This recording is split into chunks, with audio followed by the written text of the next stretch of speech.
Hi friends, my name is Lauren. Welcome to my channel. Today I wanted to chat about some of my favorite books that I've read over the past couple of months. I've been having a really great reading year so far. I read 17 books this year and a lot of them have been just amazing. I wanted to highlight a few of the ones that I've really enjoyed. I technically have 6 books to talk about, but 3 of them are in the same series, so it's kind of like 4 different books.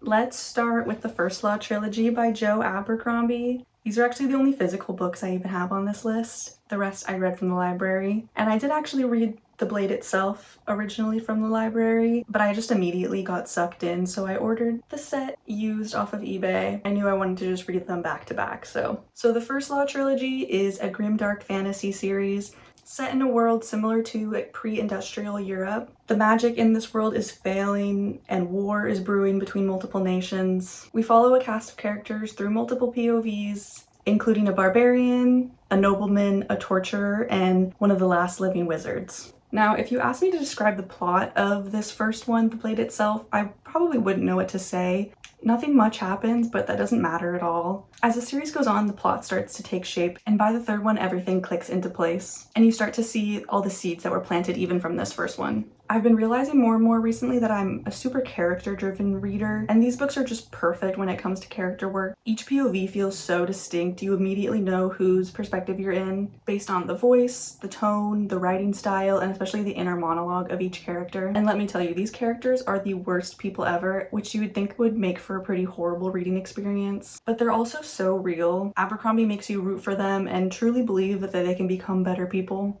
even when the world keeps beating them down and resetting whatever progress they've made. And you also start to see that there's some truly evil people in this world, and our main characters start to seem a lot more human in comparison. I would say this first book is a 4.25 stars for me. It's really no plot, just vibes, but the vibes are great, and it perfectly sets up the rest of the series. My favorite in the series is probably the second one, Before They Are Hanged. I won't get too into spoilers, but I think the ending of this one is not gonna work for a lot of people.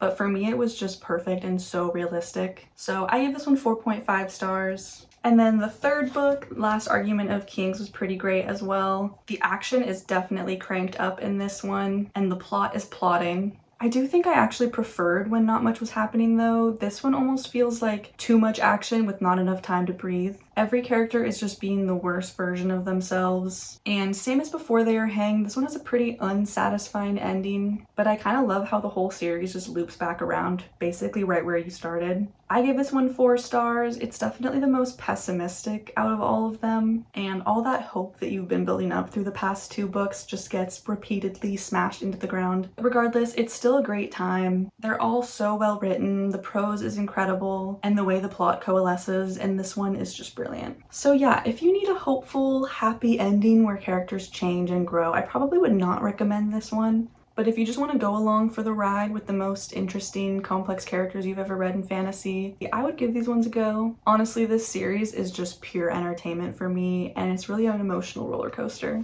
Next up is The Serviceberry by Kimmerer, who is currently my favorite nonfiction author. I first read Braiding Sweetgrass for a class in college and I instantly fell in love, and now it's one of my favorite books ever. After that one I read Gathering Moss, and I just love that one as well. So I was so excited when I heard she had a new book. I think this one came out at the end of last year. The Serviceberry is short, but it's such a gem. It's essentially a guide to the gift economy, something that many indigenous communities have been practicing for thousands of years. All of Kimmerer's work that I've read so far has centered around this theme of reciprocity, the idea that if you put generosity and kindness out into the world, it will come back to you with time. But this book goes a step further than a lot of her other work and gives you a real framework for how to implement tangible change in your community. I try my best to live by this mindset, but this book is such a great reminder as to why it matters. It's easy to feel like our individual actions don't mean a lot in the grand scheme of things, and that we don't stand a chance against these destructive systems. But they do matter. Small acts of resistance are so powerful when enough people do them. So yeah, I gave this one 5 stars. I would definitely recommend it to literally everybody. If you're not a big nonfiction reader, I would recommend recommend giving this one a try anyway. Kimmerer mixes educational content with stories from her own life, as well as stories that have been passed down for generations within her tribe and other tribes. And it's just so beautifully written, and it really keeps you captivated the entire time. Plus, it's only around 100 pages, so I think I finished this one in about 2 days. The next book I read was Minor Detail by Adania Shibli. I gotta say, this was a really tough read, but so important. This book is split into 2 halves. The first half is based on true events that took place in 1949, just a year after the Nakba, which is the war that displaced over 700,000 Palestinians from their homes. We follow an Israeli commander and his soldiers as they murder an unarmed group of Palestinians in the Negev desert, and then kidnap one teenager from the group who they later abuse and kill.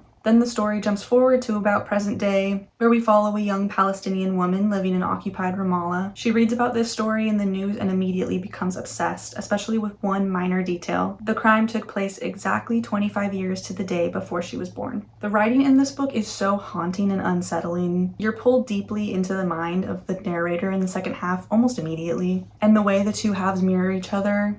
It's so subtle but so powerful. This isn't the typical kind of book that I gravitate towards, but I'm so glad I picked it up. It's an essential read, especially if you want to hear more Palestinian voices and better understand both the overt violence and the quieter forms of oppression under Israeli occupation. I want to share my favorite quote from this book. It's so relevant and really sums up what this book is all about, and that is, "Sometimes it's inevitable for the past to be forgotten, especially if the present is no less horrific." So yeah, that was Minor Detail. I gave this one 5 stars. I highly recommend checking it out. It's also only about 150 pages. Definitely look up content warnings if you need to, though. This one has some pretty heavy content. And finally, I just finished To Be Taught If Fortunate by Becky Chambers. This is my 3rd Becky Chambers book so far, and I just absolutely love her writing. This one is a sci-fi novella about a group of astronauts exploring planets that may be able to support human life. It's written basically as a letter to future humans about their exploration and discoveries, and it's narrated by one of the astronauts, Ariadne. It's heavy on the science elements, which I just absolutely adored, and I really felt like I could feel the characters' excitement over their new discoveries. The description of planets and alien life forms are also so beautiful and immersive. One really unique element about this book is that instead of trying to transform the other planets to suit human life, the astronauts are actually able to modify their own bodies to better adapt to the environments they're in. And I really love this idea. It really emphasizes respect for the natural world rather than domination over it. It might not be the most realistic point of view given that the billionaires are literally the ones going to space right now. Nonetheless, it's so nice to imagine a world where this kind of exploration can exist. So clearly I'm having a really good reading year in terms of character writing because Becky Chambers just knows how to write a character. Every crew member is so fully developed and they all feel so real, which is hard to do in only 150 pages. I also gave this one 5 stars, and I came away from it with a new hope for humanity, which was honestly really nice after reading the First Law trilogy. I highly recommend, if you're gonna read First Law, read this one immediately after, just as a palate cleanser and to remind yourself that not everybody sucks. And I'm just now realizing that every book on this list is either like 600 pages or 100 pages and nothing in between. But honestly, that's pretty accurate for how I read in general. I'll do one super long book or series and then I need a little breather in between and I'll just pick up a novella. And it's just been working out this year that the shorter books have been hitting harder than the longer books. One of my reading goals this year is to branch out of my usual like high fantasy comfort zone. But I think I've been doing a pretty decent job of that so far based on this list. And I'm having a lot of fun picking up books that I normally wouldn't. And I think the next genre I want to tackle is horror. I've read a few in the past and I've loved every single one, so I'm really hoping to find some new horror favorites this year. Okay, that is the end of my list. Let me know if you've read any of these or if you have any recommendations for me, especially if you have some recommendations